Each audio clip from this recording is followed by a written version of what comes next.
What's going on, everybody? I am back to break down this 5-game NBA DFS slate on DraftKings and FanDuel. Excited to get into it. Going to be giving you guys the top plays to get you winning some money over here tonight. As always, guys, before we do, a quick reminder that if you do enjoy the content, would be greatly appreciated if you hit the like button, subscribe to the channel, hit the notification bell so you don't miss any future content that I upload.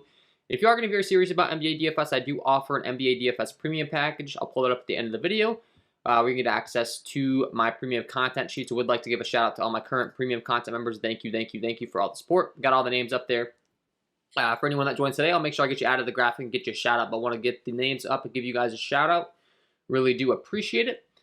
And don't forget to stay tuned to the end of the video for my lock of the night. Fan favorite segment on the channel. Top play guy I'd be locking in on both DraftKings and FanDuel. If you want to head on over to KJK DFS I just launched a bunch of new stuff over here as well. So without further ado, guys, let's talk about it. Let's get into the game-by-game breakdown. As always, we'll talk about DraftKings first, get an overall feel for the slate, then swap on over to FanDuel, talk about some pricing discrepancies, and all that stuff. So Chicago taking on the Washington Wizards. This game comes in with a 223.5 over-under. It's a 4-point spread in favor of the Chicago Bulls, so it is expected to stay close.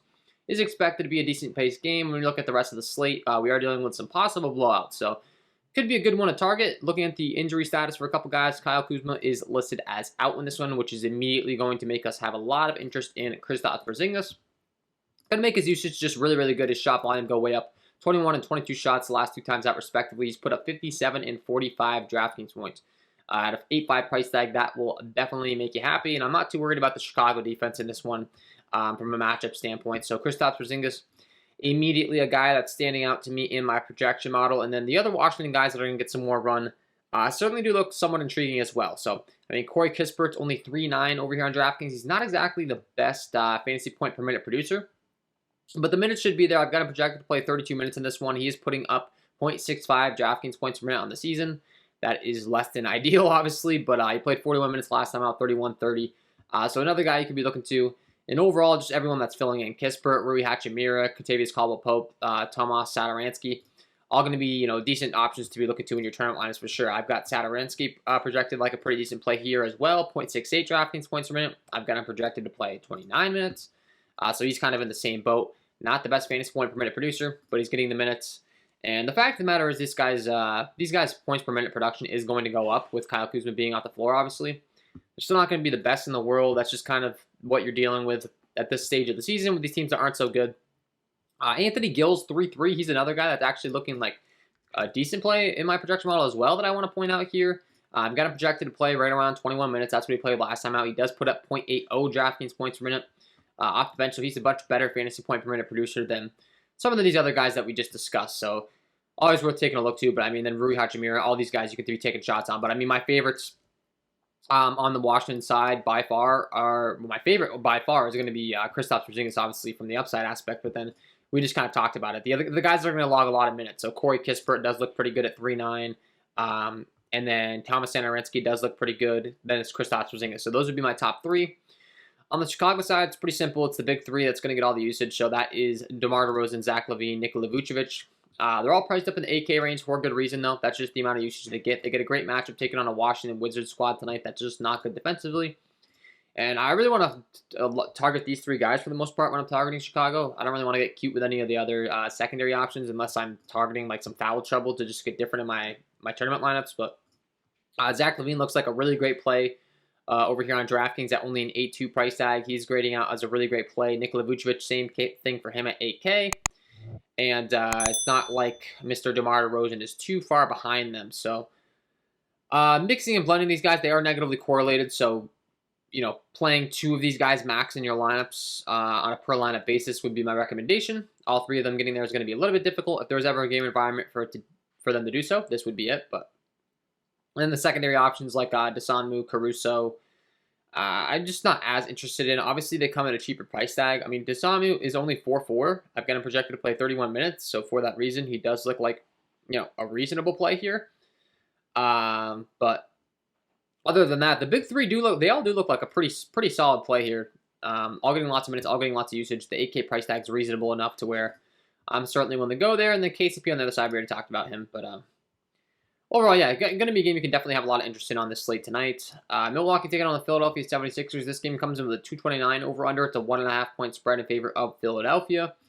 As far as the injury report, in this one, Giannis Antetokounmpo is listed as questionable, but he is more so probable, so expect him to be a full go. Anytime he's involved in the game, it's expected to stay close. Like this one, it's going to be an automatic, point of interest on the slate. The guy's a phenomenal fantasy point per minute producer. Looking at his per minute production on the season, you can see he's the best fantasy point per minute producer on the slate. 1.76 DraftKings points per minute on the season. Just phenomenal stuff. And like I said, it really just comes down to if the game's going to stay close or not. If the game's going to stay close, we probably see him play in the mid to upper 30s. If it's expected to turn to a blowout, we'll see him play in the low 30s. If he plays in the mid to upper 30s, the upside's massive. So Giannis going to be a phenomenal play tonight. Joel Embiid, James Harden on the other side. Same thing can be said for these guys. If they're out there on the floor for the full amount of minutes, massive upside. Last time out of Joel Embiid, 68 DraftKings points. That's kind of what you're looking for out of him. James Harden at 10-2 at a slight discount. We've seen him put up 65 recently. So those are the two guys I'm looking to lock in. They can be a little bit negatively correlated. But chances are either both of them have a big game or one of them has a big game, and then one of the secondary options, such as a Tobias Harris, a Tyrese Maxey, surpasses their value. So that would kind of be my approach here when I'm building my lineups. Mixing and blending that type of combination, maybe playing both of them in some lineups, playing one and then playing a secondary option. But I mean, one of those guys is going to have a massive game tonight. You have to assume in this type of a game environment, and a game's expected to stay close. So you're looking to load up on them, and then same can be said for Jrue Holiday, Chris Middleton. Chances are if you're playing Giannis, only one of these guys is going to have a big enough game to get you there at their price tags. But if you're fading Giannis, you could play both these guys to try to get different. I'm not sure I would recommend that. And then you have Bobby Portis and Brook Lopez that are kind of cutting into each other's usage now. With Brook Lopez being back, Bobby Portis not being nearly as effective. They're both kind of Brook Lopez is cheap enough to where, I mean, sometimes he'll probably get you there in your tournament lineups at 4.2 price tag. And let's see, looking at my projections right now, he does look pretty good. I've got a project to play 26 minutes at 0.84 DraftKings points per minute. That's really good stuff. He does look like one of the top, upside at his price tag plays. And the Chris Middleton does look pretty good as well. Joel Embiid looking like a really phenomenal play for me in my projection model as well.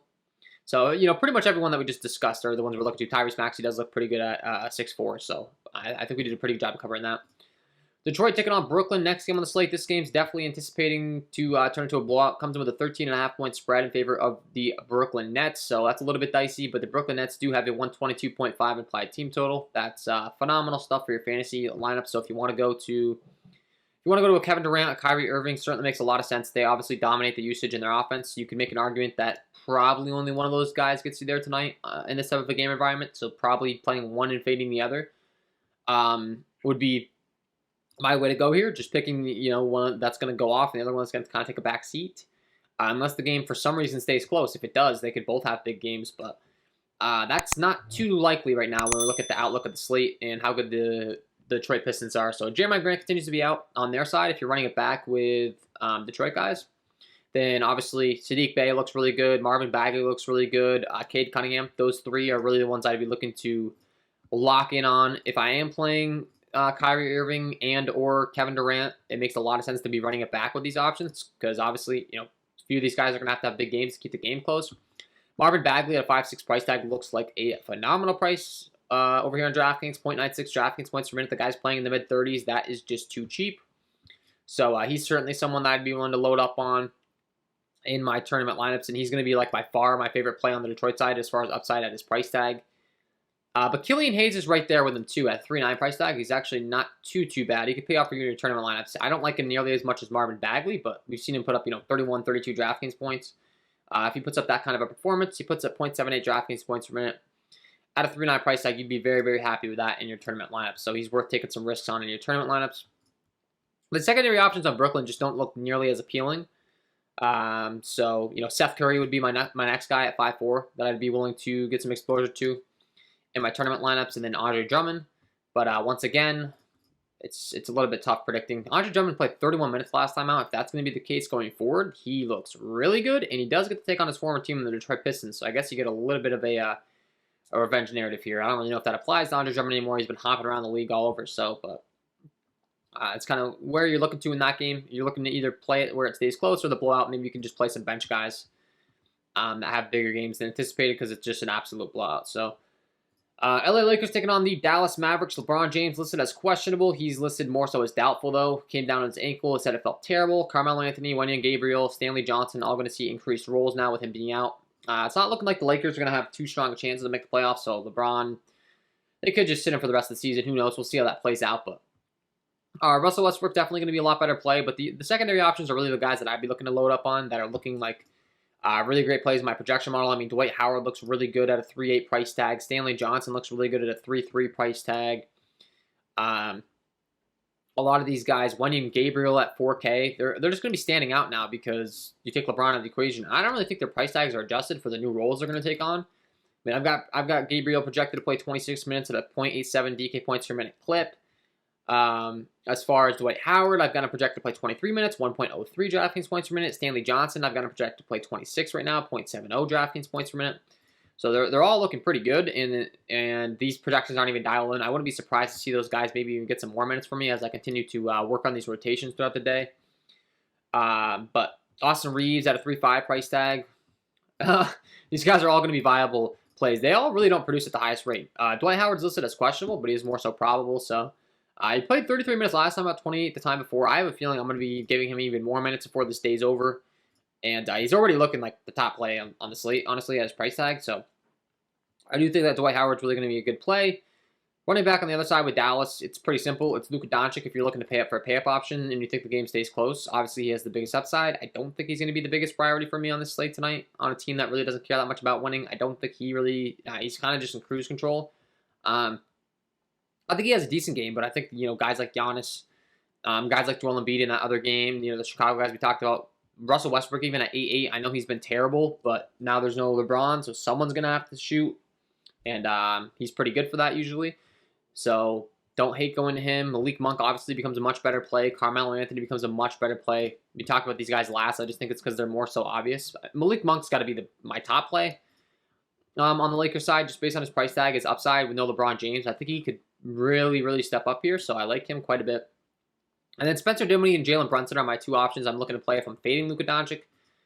But the Dallas Mavericks rotations are just a little bit dicey for me right now. I don't know, man. Jalen Brunson does look pretty good at 5'9", I will say. My projection model, he's grading out pretty good here. And then Dwight Powell at 4-1 also looking like a pretty good play here at 4-1, 0.81 DraftKings points per minute. I've got him projected to play 26 minutes. He's been playing 22, 21, 24. Those games have turned into blowouts, so...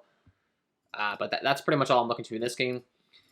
In the last one, Utah taking on the LA Clippers. This game comes in with a 217 over-under. It's a 1-point spread in favor of the Utah Jazz, so is expected to stay close. Not the best game environment, but once again, we're dealing with some superstars that if they can stay on the floor. Paul George is listed as questionable in this one, so that's kind of a big piece of news. Obviously, he's been out all year long. If he comes back, that's going to definitely impact the usage of the LA Clippers. He will be limited on his minutes, would be my guess, but still, guys like Reggie Jackson, guys like Terrence Mann, Ivica Zubac, Marcus Morris that have been getting all this usage are definitely going to take a backseat to the superstar returning. So that's worth keeping your eyes on. Keep your eyes on that news. If he's back, I'm not going to like these guys nearly as much. Already don't like them that much. The Utah Jazz is a really good defense, so not that fun to be targeting. And Rudy Gobert is listed as questionable, so that's obviously a big piece of news. We'll have to keep our eyes on the Utah Jazz starting lineup, and the same can be said for Bogdanovich.